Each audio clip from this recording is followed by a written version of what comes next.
আর এই যে মাম্মাম তো শুধু আমার শোকেসের এটা নেবে সেটা নেবে, ও শুধু বাহানা করেই যাচ্ছে যে এখন জানি কি চাচ্ছে আবার শোকেসে। কি নিবা মা? ময়না এখন এগুলো তুমি বের করবা, এগুলো তো নষ্ট করে ফেলবা মেয়ের জন্য, যে কি একটা অবস্থা।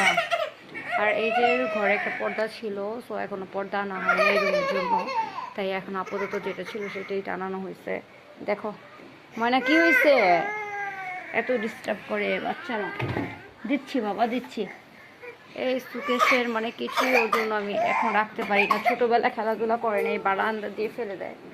এগুলো সব উঠিয়ে রাখছে যে বড় হলে খেলবে, কিন্তু এখন ওর এইগুলো লাগবে, যে এগুলা বায়না করতেছে। কার কার ঘরে এরকম আছে আমার মতো বায়না করে? এই যে ছোটোবেলার তোমার দাদু দিছিল না এটা। যাই হোক,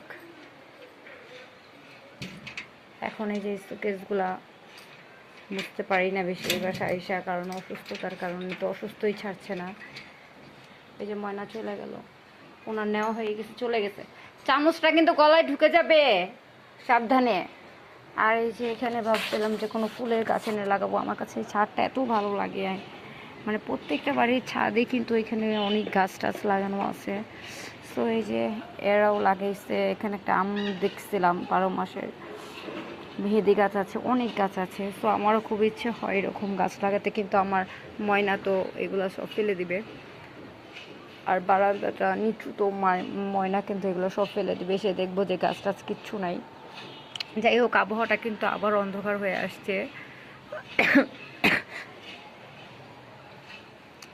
আর ভিডিও করাই যায় না, পাশের বাড়ি পাশের লোকেরা তাকিয়ে আছে।